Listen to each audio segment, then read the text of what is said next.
I'm JJ Virgin, PhD dropout, sorry mom, turned 4-time New York Times bestselling author. Yes, I'm a certified nutrition specialist, fitness Hall of Famer, and I speak at health conferences and trainings around the globe. But I'm driven by my insatiable curiosity and love of science to keep asking questions, digging for answers, and sharing the information I uncover with as many people as I can. And that's why I created the Well Beyond 40 podcast, to synthesize and simplify the science of health into actionable strategies to help you thrive. In each episode, we'll talk about what's working in the world of wellness, from personalized nutrition and healing your metabolism to healthy aging and prescriptive fitness. Join me on the journey to better health so you can love how you look and feel right now and have the energy to play full out at 100.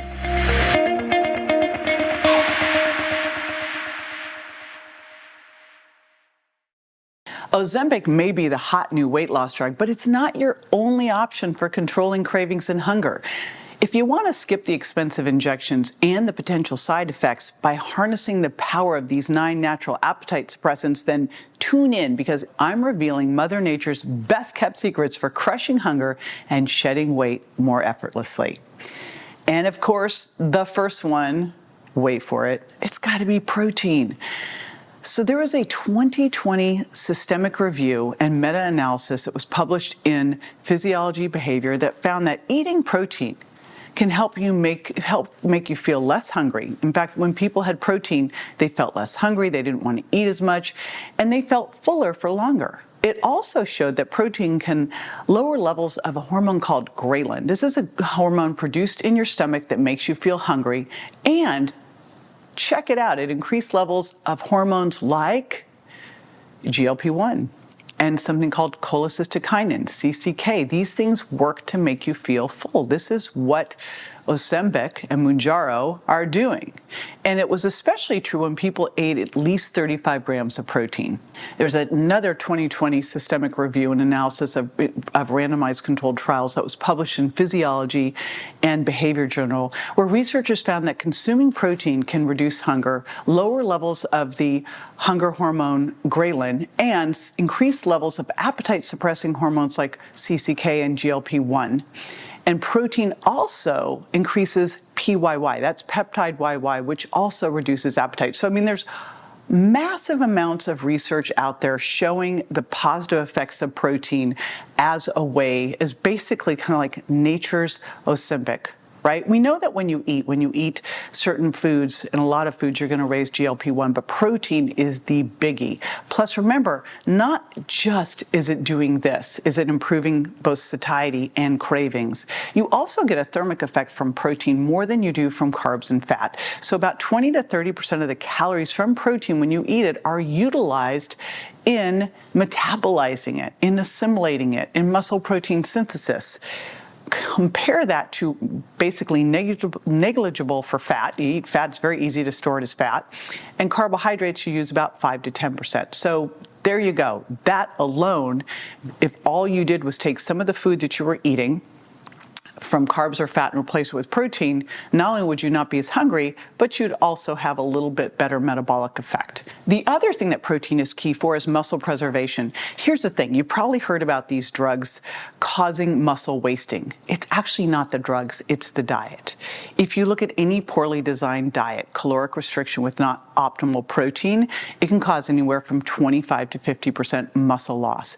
We know that protein helps maintain muscle mass during weight loss and supporting metabolism, which is really important because that can help prevent that metabolic adaptation that you hear about, where at the end of the diet, your metabolism is lower than it should be. So maintaining, or better yet, increasing muscle as you're losing fat is key. So what do we do with this information? Make sure that you're eating protein first.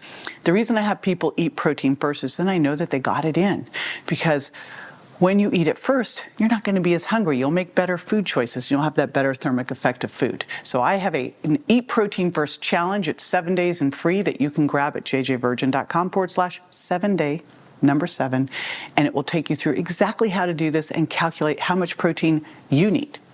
Now, we know that protein and fiber work together and raise up GLP-1. So fiber is the next one. There was a study in 2022, it was a review article published in Critical Reviews in Food Science and Nutrition that explained how dietary fiber helps control appetite. Now, there's a variety of ways it does this. It increases satiety because it promotes a feeling of fullness.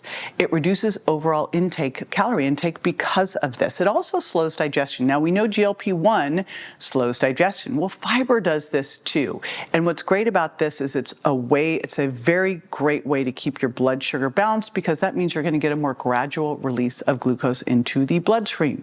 It also lowers ghrelin levels. And if ghrelin's high, you're hungry. This is a hormone made in the stomach that tells your body to eat. When you have fiber, it slows down stomach emptying, and it helps keep those ghrelin levels low, so it's not stimulating hunger. And of course, like I mentioned, it enhances your GLP-1 secretion, just like protein can. Not only is it enhancing the secretion of GLP-1, it also does CCK and PYY, the other hormones I mentioned, that all reduce hunger and improve satiety. And one of the best ways that you can support good blood sugar control is, of course, increasing the fiber in your diet, because fiber helps stabilize blood sugar levels and prevent those hunger spikes and cravings.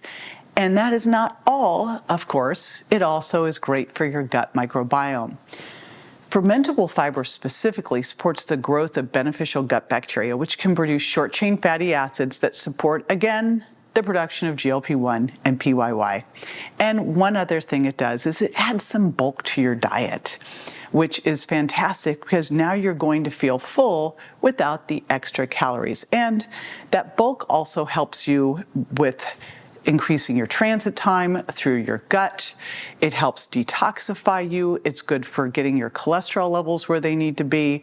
So I've got a great little sheet that I'll put in the show notes on my top fiber foods, but I'll tell you a couple of them.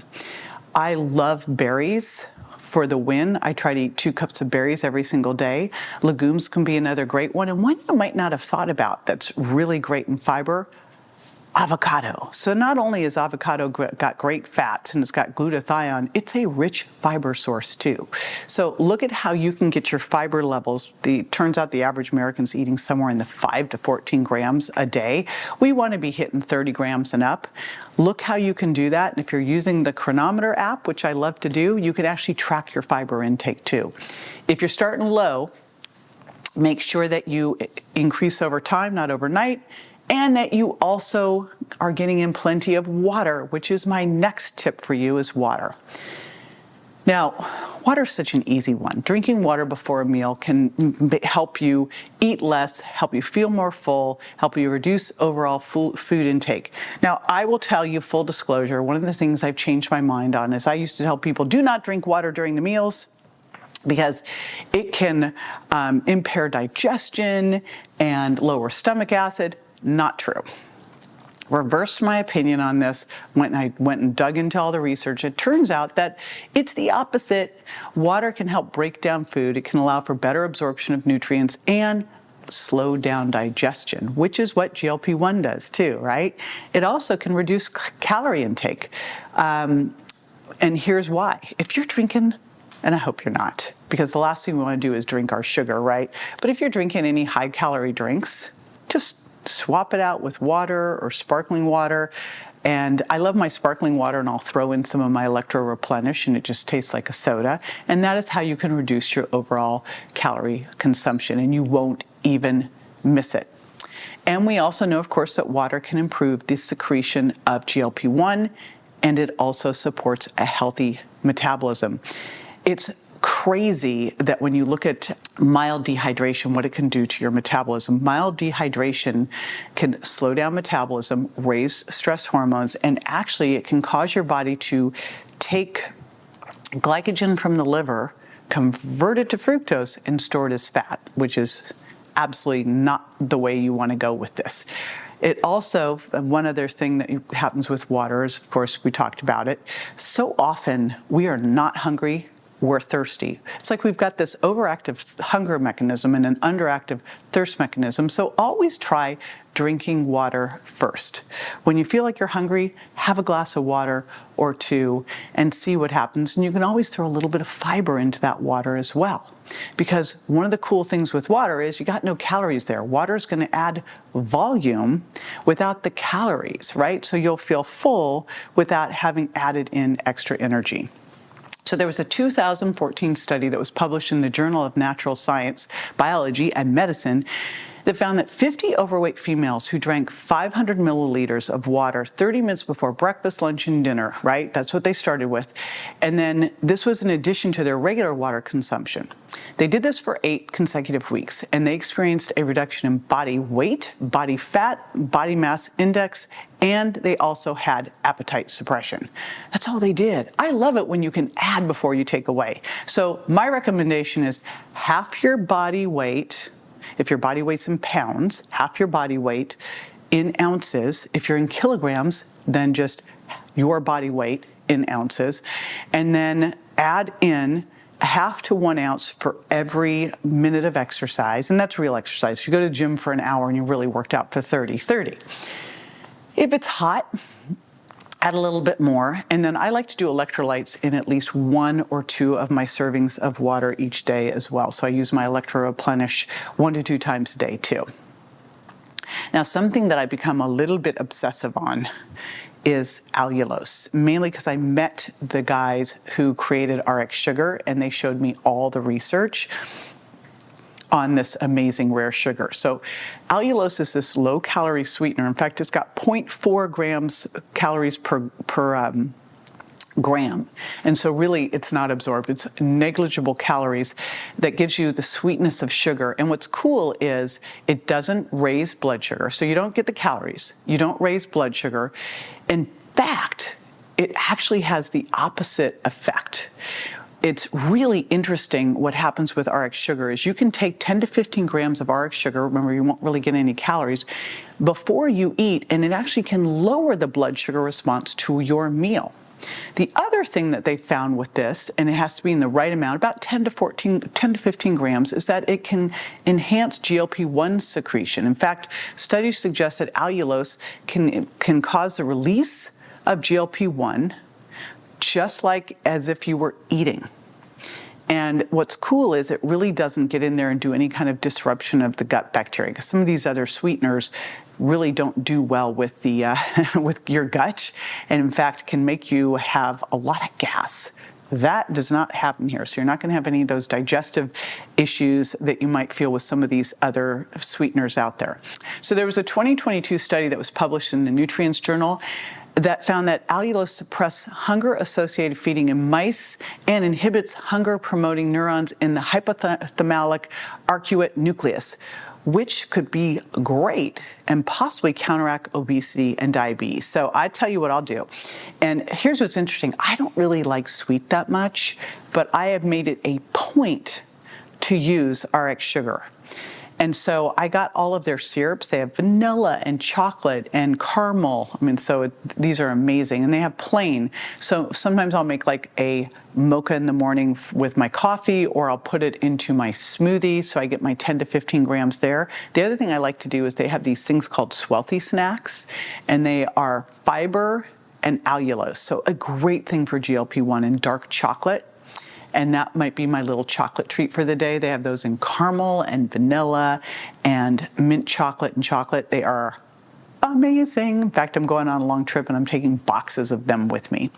So give that one a try. And the dosing to get that GLP-1 effect is about 10 to 15 grams. You can also cook with it. So it's been how I've been making my different like dairy-free cheesecakes and puddings and my avocado mousse. I've been using allulose. So give that one a try. Now, I was at the anti-aging conference, the A4M conference last year, and I heard a lecture on acromantia. It was the company Pendulum, and they did a lecture on acromantia. And the minute I heard this lecture, I was like, okay, this is in my regimen.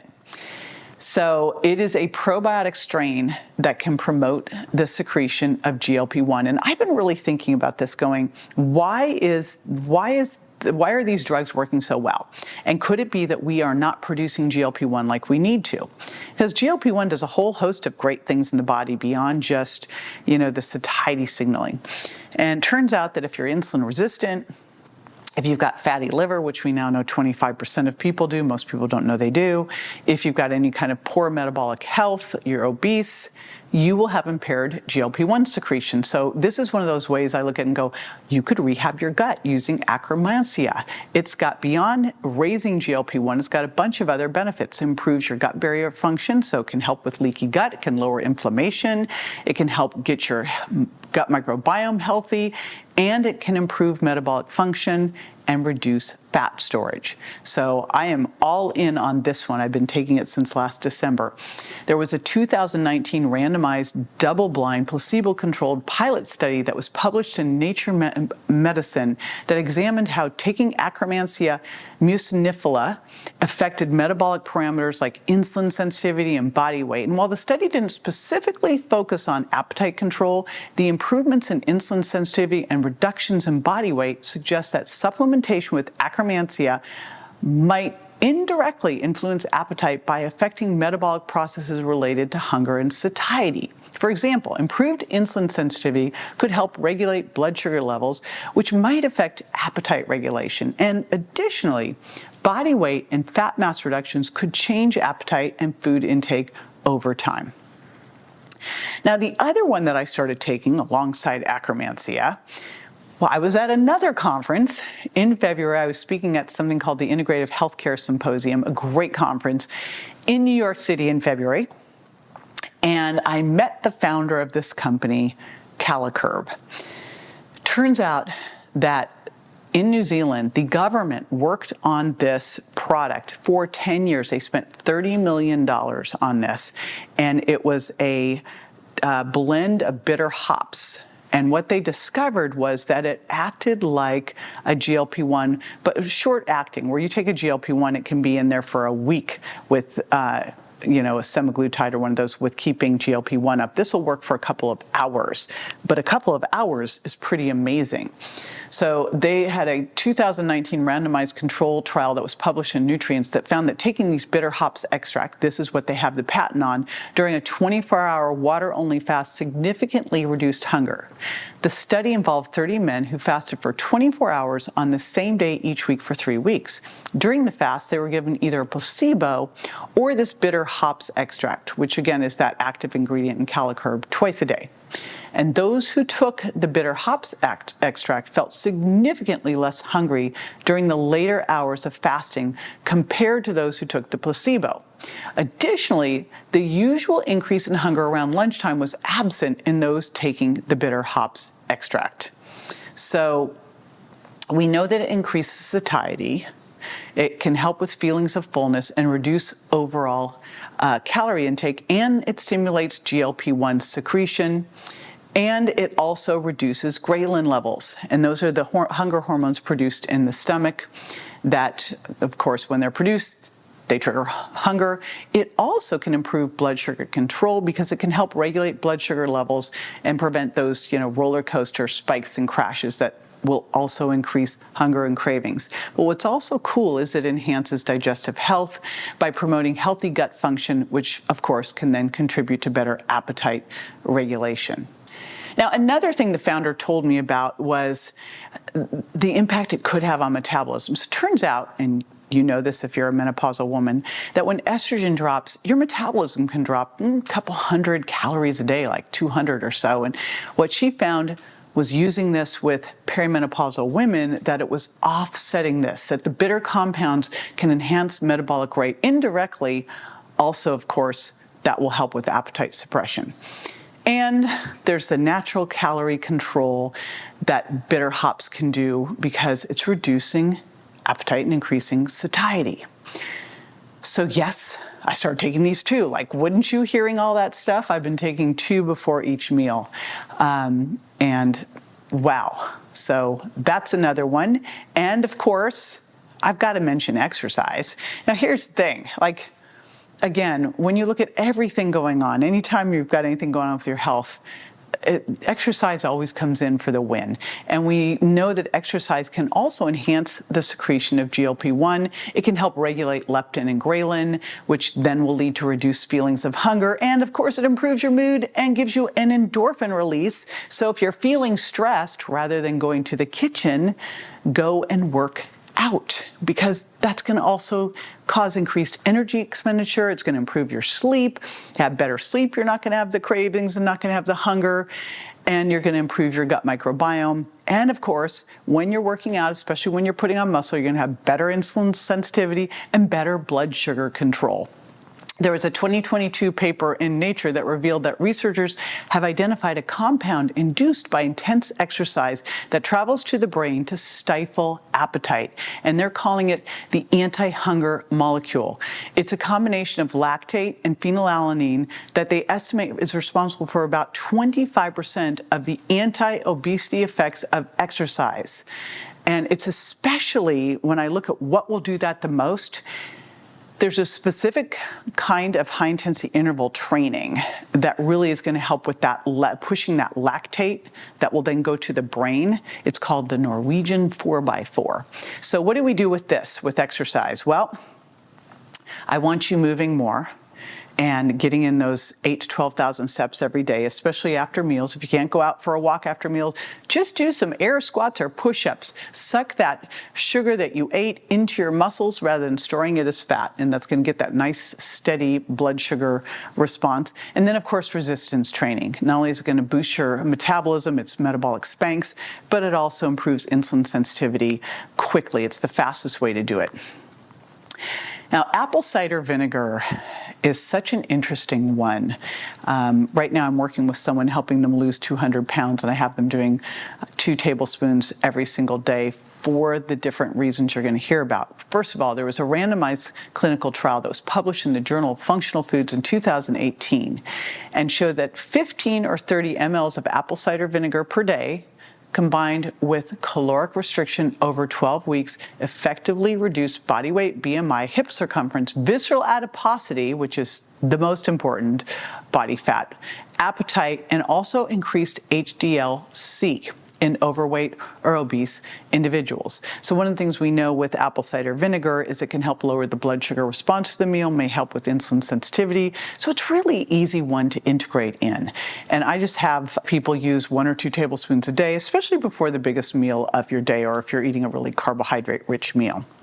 And now one of the things that's been all the buzz as the GLP-1s have come out is berberine, as this like natural GLP-1, but it really isn't. It doesn't directly impact GLP-1. What it's doing is improving glucose metabolism and insulin sensitivity because it activates something called AMP, activated protein kinase, or AMPK. And this is referred to as the metabolic master switch. So what I like to do with berberine is have people do, if I'm working with someone who really needs to work on insulin sensitivity and blood sugar, I'll have them do 1 to 2 caps before a meal. So there you go. I know those are a lot. Obviously, you don't need to jump in on all of them. I like to add in one at a time so I can kind of check in, connect the dots between what I'm doing and how I'm feeling. But now you have them, those top natural appetite suppressants. You've got plenty of ways you can control hunger.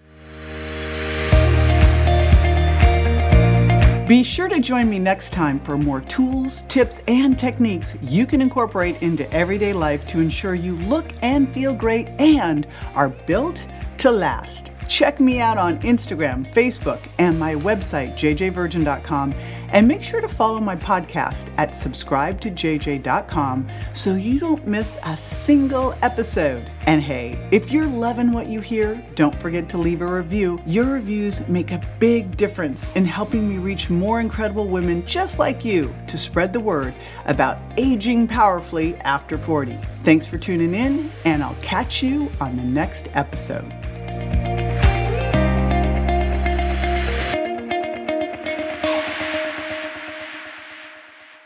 Hey, JJ here, and just a reminder that the Well Beyond 40 podcast offers health, wellness, fitness, and nutritional information that's designed for educational and entertainment purposes only. You should not rely on this information as a substitute for, nor does it replace professional medical advice, diagnosis, or treatment.